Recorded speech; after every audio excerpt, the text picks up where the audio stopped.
Hello everyone, welcome to my new blog. আশা করি সবাই ভালো আছেন। ইফতারের পর রোজামনির জন্য একটু ফ্রেঞ্চ ফ্রাই করব, তাই আলুগুলো স্লাইস করে কেটে নিয়েছি, ভালোভাবে ধুয়ে নিচ্ছি। এখানে আলুতে একটু পানি নিয়ে নেব, বেশি পানি নেব না, অল্প করেই পানি নিব। আর এখন আমি এই পানির সঙ্গে একটু ভিনিগার অ্যাড করব। এখানে রাঁধুনি হোয়াইট ভিনিগারটা নিয়েছি। এই ভিনিগারটা খুবই ভালো। কয়েক ফোঁটা দিয়ে রাখছি, এটা 20 মিনিটের জন্য রেখে দেব। তারপর 20 মিনিট পর এই পানিটা ঝরিয়ে ফেলবো। ভিনিগারটা দিলে হয় কি, এটা লং টাইম ক্রিসপি থাকে। তো এখন ভালো মতন পানিটা ঝরিয়ে নিতে হবে, কোনো রকম পানি থাকা যাবে না। তারপর আমি এই যে একটা কড়াইতে তেল গরম করতে দিয়ে দিচ্ছি। তেলের পরিমাণটা একটু বেশি দিতে হবে, আর এখানে প্রচণ্ড গরম করতে হবে তেল।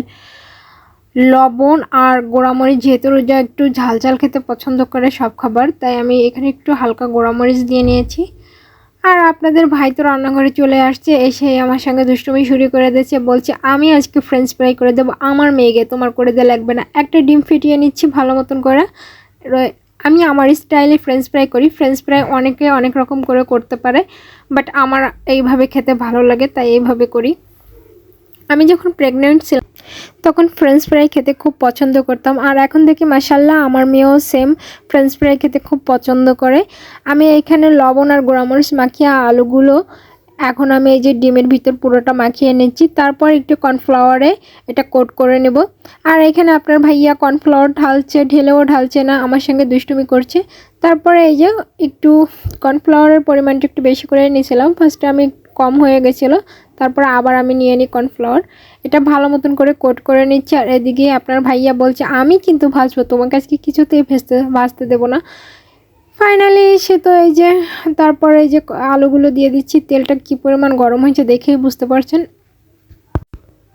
আমি ভিডিও করছিলাম, তো তখন আপনাদের ভাইয়া আমাকে বলছে সরো আমি ভিডিও করে দিচ্ছি, সব সেই করবে। আমাকে বলছে তুমি এখন রেস্টে থাকো, রেস্ট যাও, এসবের কাজ তোমার এখন করার দরকার নাই।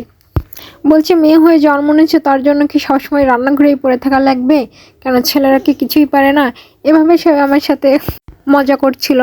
তার এই কথা শোনার পর আমি তো রুমে চলে আসছিলাম। তারপর দেখি রুম থেকে যায় দেখি আমার ফ্রেঞ্চ ফ্রাই অলরেডি হয়ে গেছে। মাশাল্লাহ দেখতে পাচ্ছেন সুন্দর কালার আসছে। এটা আমি এখন রোজাকে নিয়ে দেব, তাই একটু আমি এইখানে ম্যাজিক মশলা অ্যাড করছি। এটা খুবই ভালো লাগে খেতে, যদিও বাচ্চাদের জন্য বেশি একটা ভালো না, স্কিপ করাটাই বেটার। আর আমার মেয়ে তো ফ্রেঞ্চ ফ্রাইটা দেখার পর মাশাল্লাহ খুব হ্যাপি হয়ে যায়। এটা সঙ্গে একটু সস দিয়েছিলাম। টমেটো সসটা আমার মেয়ে পছন্দ করে না, যেহেতু ওর বাবা খাবে টমেটো সস দিয়ে, তাই আমি আনছি। তো মাশাল্লাহ বলবেন সবাই আমার মেয়েটা খাওয়া দেখা।